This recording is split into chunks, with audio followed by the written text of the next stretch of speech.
आपल्या इथं 2 क्लासेस मिळून तो पार पडलाय. एक आमचे मित्रच आहे सुरेश सोनवणे सर आणि दुसरे शारदा क्लासेसचे संचालक गुंजाळ सर. या दोघा व्यक्तींसाठी आपल्याला प्रथमतः त्यांचं आपण कॉंग्रॅच्युलेशन करू, त्यांना एक अभिनंदन करू. त्यांच्यासाठी आता काय ते चालू होते कशासाठी असला पाहिजे हा गुण गौरव सोहळा. विद्यार्थ्यांमध्ये मोटिवेशन तयार होतं. पुढच्या ज्या काही स्पर्धा आहेत त्याच्यासाठी आपण काय होतो तयार होतो. तर आता पुढच्या स्पर्धा काय मी तुम्हाला 2 मिनिटात सांगणारच आहे. पण आता एक गोष्ट मी तुम्हाला विचारतो की वारंवार विद्यार्थ्यांना एक प्रश्न पडतो बरं का. तुम्हाला समजलं ना मी कोण आहे? मी पण एक टीचरच आहे. वडळी होईल आमचे क्लासेस आहेत, खडगोदरला पण आमचे क्लासेस आहेत, सरांसारखेच आमचे पण एक क्लासेस आहेत. बऱ्याच विद्यार्थ्यांचा असा प्रश्न असतो, वारंवार ते पण विचारतात की सर अभ्यास किती वेळ करायचा. हा प्रश्न तुम्हाला पण पडतो का? इथं 9वीचे किती विद्यार्थी? 9वीचे हात वर करा बरं. आणि जे 10वीचे आता परीक्षा दिलेली आहे ते किती विद्यार्थी? ओके, हा म्हणजे 9वी 10वीचे काही विद्यार्थी आहेत. बऱ्याच विद्यार्थ्यांना प्रश्न पडतो की सर अभ्यास किती वेळ करायचा.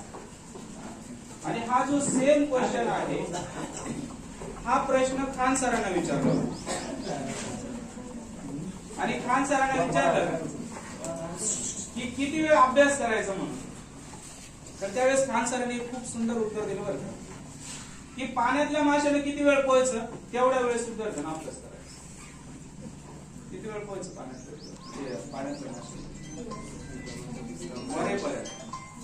तो असा रेस्ट नाही घेऊ शकत. तो असं म्हणू शकत नाही की मी 10 मिनिटं रेस्ट घेतो आणि ती रेस्ट घेऊन मी काय करतो पुन्हा पाण्यात येतो. त्यासाठी शक्य आहे की विद्यार्थ्याने किती अभ्यास करायचा तर त्या पाण्यातल्या माशाप्रमाणे अभ्यास करायचा. म्हणजे झोपेतून उठल्यानंतर पहिलं काम पण अभ्यास असला पाहिजे आणि झोपण्याच्या अगोदरचं शेवटचं काम पण अभ्यासच असला पाहिजे. किती अभ्यास करायचा.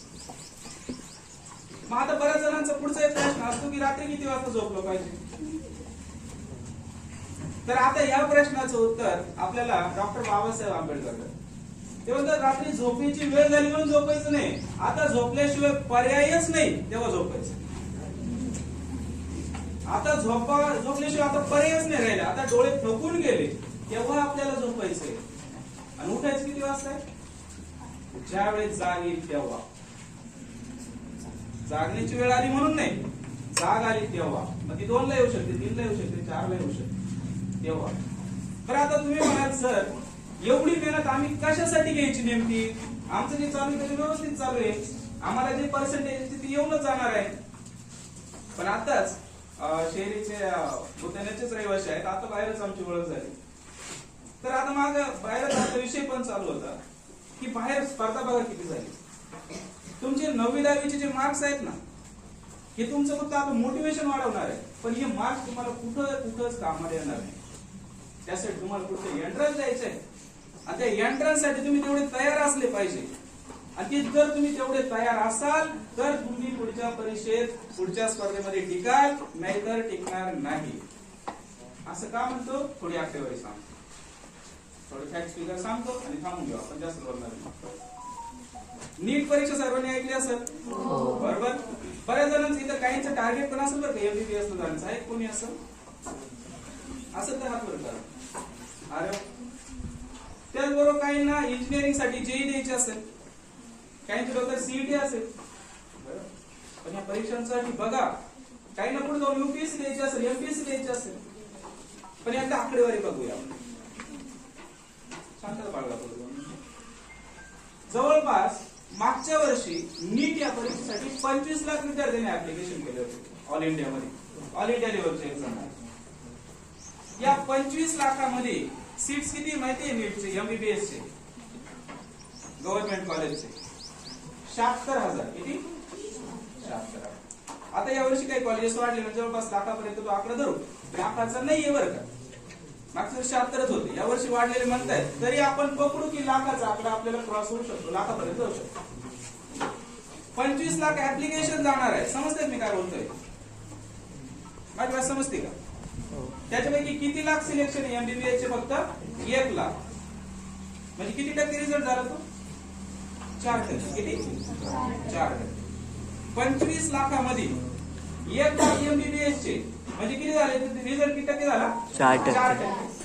4%चा अर्थ समजतो तुम्हाला म्हणजे 100 किती विद्यार्थी 4 असंच आहे ना 100 4 बर इथपर्यंत आता थोडा वेळ बाजूला ठेवू एमबीबीएस ची थोडा वेळ बाजूला. आता इथं दोन शिक्षक असतील एक सोनाने सर आहेत मुंदळ सर आहेत आणि मी स्वतः क्लासेस घेतो आम्ही काही शिक्षण क्षेत्रात असू शकतो. तुम्ही कुठल्याही शाळेचा कुठल्याही क्लासमध्ये जा आणि माझ्या अपरोक्ष विचार कुठल्याही क्लासमध्ये कुठल्याही शाळेमध्ये कुठल्याही जगातल्या कुठल्याही शाळेत त्या शाळेमध्ये किंवा त्या वर्गामध्ये 10% विद्यार्थी असे असतात जे हायली कॉन्सन्ट्रेटेड असतात. हायली कॉन्सन्ट्रेटेड त्याच्यानं मार्क्स चांगले येतात म्हणजे जे टॉप रँकिंग मध्ये लाय करू शकतात. किती पर्सेंट आहे 10%. ही आकडेवारी सायंटिफिक आकडेवारी की 10% विद्यार्थी असे आहेत की जे टॉप मध्ये रँक करतात. म्हणजे याचा अर्थ असा झाला की जे 25 लाख ऍप्लिकेशन करणार आहे ना त्यातले सुद्धा 10% हायली कॉन्सन्ट्रेटेड असतील त्यांचेच फक्त एमबीबीएस ला सीटला नंबर लागतील. पण आपल्याला एमबीबीएस ला रिझल्ट लागल्यानंतर याचे सीट्स किती फक्त 4%. मी तुम्हाला काय म्हटलं की कुठल्याही क्लास मधले किंवा जेवढे सगळं मग आता 25 लाखाच्या 10% म्हणजे किती झाले आपल्या जवळपास किती झाले 2.5 लाख. म्हणजे 2.5 लाखांना पण पुढे जागा आहेत का नाही ना. 2.5 लाखामध्ये आता खरी पाहिजे आणि त्याच्यातून 1 लाख सिलेक्ट करून त्यांना बाकीच्यांना वेगळं भेटू शकतं. पण काहींचं टार्गेट एकदम फिक्स असतं मला एमबीबीएसच करायचं.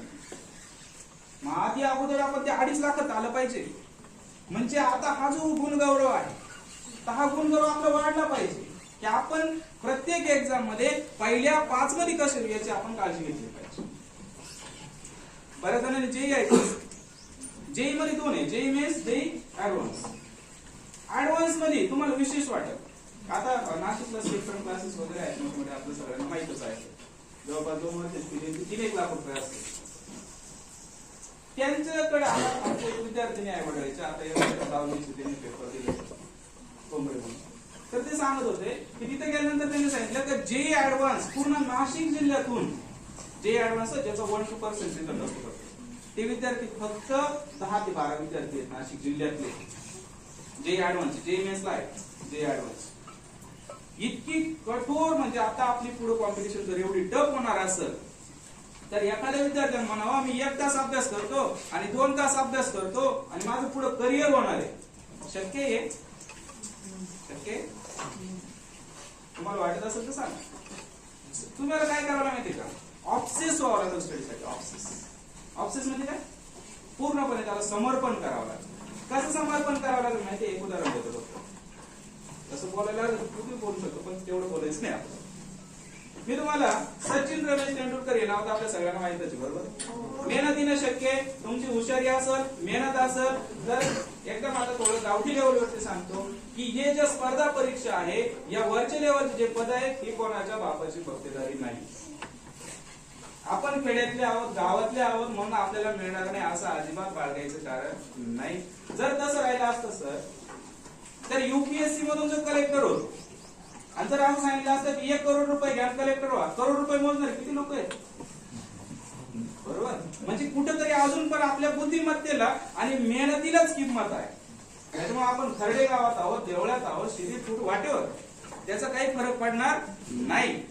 असे पण विद्यार्थी आहेत अतिशय सामान्य कुटुंबातून ज्यांनी आज जेई क्रॅक केलेले आहे. नाशिकचा एक विद्यार्थी मी नाशिकच्या एका सेमिनारला गेलो होतो तर नाशिकचा एक विद्यार्थी आहे तर त्यांनी दाखवलं होतं प्रोजेक्टरवरती तर त्याला एका वर्षाचं त्याचं पॅकेज किती होतं माहिती 2 करोड रुपये. किती आणि ही पॉवर एज्युकेशनची बरं का तुम्ही असं समजू नका. म्हणजे चांदवड नेमण्याच्या स्कूलमध्ये जर तुम्ही गेला तिथं सीएससी कॉलेजला वरती एक लिहिलेलं आहे एक सेंटेन्स का if you pay in education it gives better interest. जर तुम्ही एज्युकेशन मध्ये जर खर्च कराल तर ते तुम्हाला खूप चांगल्या पद्धतीने इंटरेस्ट जाणार आहे.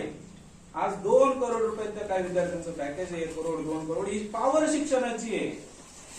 2 करोडचा अर्थ कळतो ना आपल्या सगळ्यांना. हॅलो कळतो ना बघा एक लक्षात घ्या. सपोज आता कितीला तू 7वीला एखाद्याने खूप चांगली 50 वर्ष किती होती 6 लाख 1 लाख रुपये खर्च करू आपण किती उरले 5 लाख. 1 करोड व्हायला किती वर्ष लागतील? करा हिशोब करा. किती? 20 वर्ष. 1 करोड कमवायला किती लागतील? 50,000 रुपये पगार राहिला तरी 20 वर्ष. त्याला किती पॅकेज आहे? 2 करोड. म्हणजे त्याला 40 वर्ष. एखाद्याला 50,000च्या पगाराला 40 वर्ष लागतील. ते काम त्याचं किती वर्षात होतंय? एका वर्षात होतंय. ही पावर कशाची? एज्युकेशनची. अजून थोडं सांगतो बरं. थोडं राजकीय लेवलवरती बोलू आपण. गावात एखाद्या सरपंचाला उभं राहायचं. बोल ना काय म्हणतं त्याच्यासाठी चाललं. गावात सरपंचाला एखाद्याला उभं राहायचं ना, त्याला 5 वर्ष गावात राहावं व्यवस्थित. तेव्हा त्याचं स्टेटस आहे. खरं आहे की नाही? त्याला 5 वर्ष काहीतरी लय कार्यक्रम साजरे करावा लागतात. त्याला दाखवावं लागतं मी सरपंच लेवलचा आहे. एखाद्याला आमदार व्हायचं राहिलं ना, त्याला कमीत कमी 10 वर्षाचा हिशोब त्याला इन्व्हेस्ट करावा लागतो. पूर्ण बोल नका पाठीमागं. एखाद्याला खासदार व्हायचं राहिलं ना, कमीत कमी 15 वर्ष. त्याच्याशिवाय पण एक युपीएससी सारखी एखादी एक्झाम देतो परत ते काय कायमचे खासदार राहतील का? ते 5 वर्षच. पण एखाद्याने युपीएससी सारखी परीक्षा जर दिली त्या टॅलेंटच्या बेसवरती, तर तो जिल्ह्याचा कलेक्टर होतो, जिल्हा सांभाळतो. जसं गावामध्ये सरपंच आणि ग्रामसेवक मिळून गाव सांभाळतं की नाही, तसं जिल्हा लेवलला पण तसंच असतं, तालुका लेवलला पण तसंच असतं. आणि हे तुमच्यासाठी वर्षभरासाठी म्हणजे आयुष्यभरासाठी असतं. त्याच्यामुळे ही जी ऑपॉर्च्युनिटी आहे एज्युकेशनची, जे अभ्यास करणारे विद्यार्थी त्यांचे घरच्यांनी कमी पडायला नको आणि त्या विद्यार्थ्यांनी कमी पडायला नको. मी सांगत होतो तुम्हाला की आपलं शेड्यूल कसं असलं पाहिजे. त्यांचं जे शेड्यूल होतं ना, 4:45 वाजता उठायचे पहाटे. किती वाजता? 4:45. तुम्हाला विचारणार बरं का, मी रिपीट करायला लावणार. किती वाजता उठायचे? 4:45. आता मी यातला 1 वे सांगतो, नंतर तुम्हाला विचारतो. सचिन तेंडुलकर 4:45 वाजता उठायचे, 4:15 वाजता घर सोडायचे. विचारणार, कोणाला विचारू शकतो? 4:45 वाजता उठायचे, 4:15 ला घर सोडायचे आणि 5 वाजता मैदानावरती जायचे. 5 ते 6 एकट्याला प्रॅक्टिस करायची. 6 ते 6, 7:30 ते 8 शारदा सदन स्कूल आहे, त्या स्कूलमध्ये जायचं. 8 ते 3:30 पर्यंत स्कूलमध्ये थांबायचं. 3:30 ते 4 पुन्हा ग्राउंडवर यायचं. 4 ते 5 एकट्यानं प्रॅक्टिस करायची. एकट्यानं, वाट नाही बघायची कोणाची, एकट्यानं प्रॅक्टिस करायची. पुन्हा 5 ते 7 मध्ये बाकीच्या कोच बरोबर आणि प्लेअर बरोबर प्रॅक्टिस करायची. 7 ते 8 घरी जायचं, शाळेत होते ना ते. पुन्हा 8 ते 10 मध्ये जेवण करायचं, होमवर्क करायचं. होमवर्क थोडंच माफ होतं काय. 8 ते 10 पर्यंत होमवर्क करायचं, जेवण करायचं, झोपायचं. पुन्हा 4:45 वाजता उठायचं.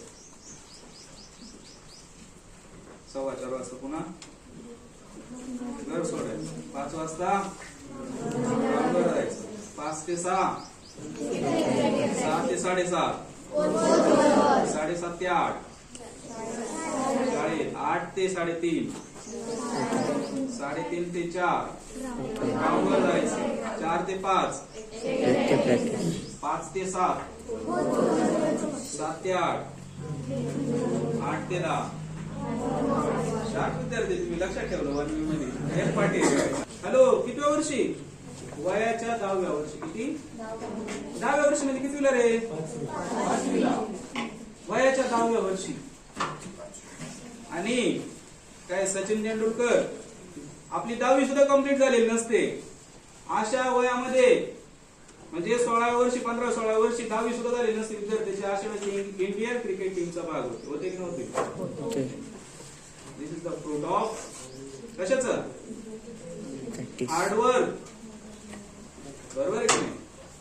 हे हार्डवर्क घेतलं की मावशीच्या आणि मामाच्या लग्नाला 10-15 दिवस जात नव्हती.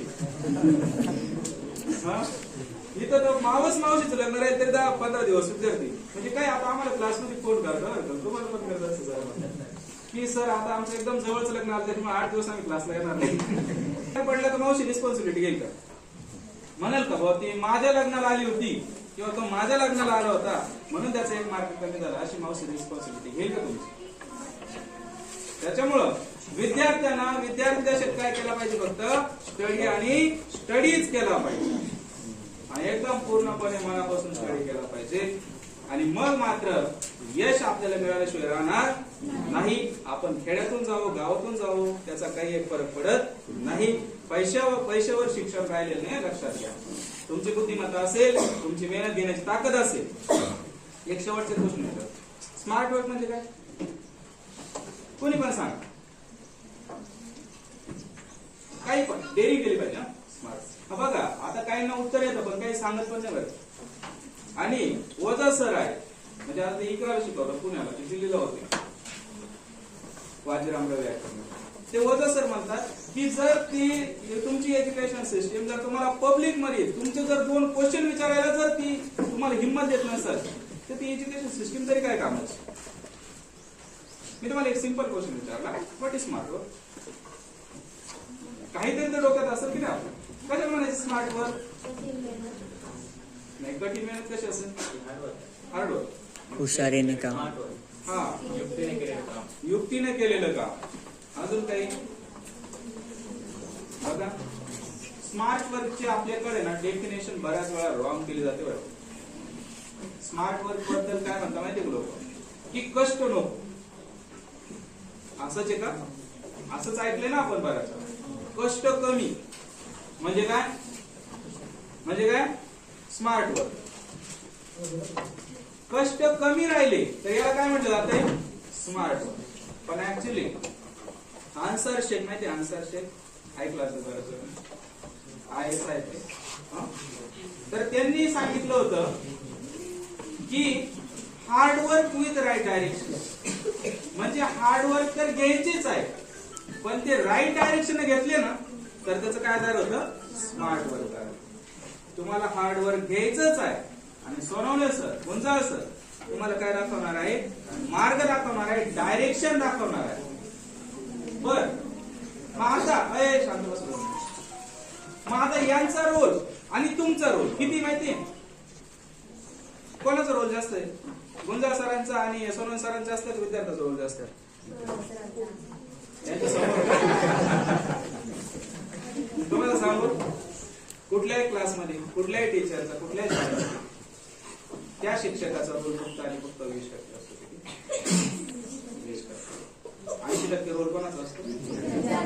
हे मान्य आहे सगळं. म्हणजे भाग मिल्खा भाग पिक्चर पाहिले तुम्ही? त्याच्यामध्ये मिल्खा सिंगला कोच होता बरोबर. मिल्खा सिंगला कोच होता पण तोंडातून रक्त येईपर्यंत कोणाला पळावं लागायचं? मिल्खा. तोंडातून रक्त येईपर्यंत कोणाला पळावं लागायचं? योग्य दिशा देणं हे कोणाचं काम आहे? गुरुचं काम आहे. पण तो रोल मात्र खूप महत्वाचा आहे. जीवनात मेंटर आणि गुरु खूप काय महत्वाचा आहे. हा रोल आपल्याला कधीच कमी करता येणार नाही. ते आहेत म्हणून आपल्याला योग्य मार्गदर्शन मिळणार आहे, योग्य मार्ग मिळतील आणि पुढे जाऊन आपण काहीतरी चांगलं भविष्य करू शकतो. त्यासाठी मी सोनवणे सर आणि गुंजाळ सरांचं एकदा पुन्हा एकदा त्यांचं अभिनंदन करतो. तुम्ही सगळे विद्यार्थ्यांनी त्याच्यामध्ये काही प्राइज मिळवलं तर त्या विद्यार्थ्यांचं पण मी खूप कौतुक करतो. आणि या सर्वांना विद्यार्थ्यांना आणि या दोन्ही शिक्षकांना पण सपोर्ट करणारे एवढे सगळे पालक आहेत, काही आले नसतील पण त्यांचं काही सपोर्ट नाही असं नाही. ते सगळे पालकांचा पण सपोर्ट आहे, त्या पालकांसाठी पण. आणि या सर्वांना मी काय करतो? धन्यवाद देतो. आणि विद्यार्थ्यांना तुम्ही सक्सेसफुल होण्यासाठी, टॉपर होण्यासाठी आणि तुमच्या जीवनामध्ये यशस्वी होण्यासाठी मी सोमनाथ माले तुम्हाला मनापासून शुभेच्छा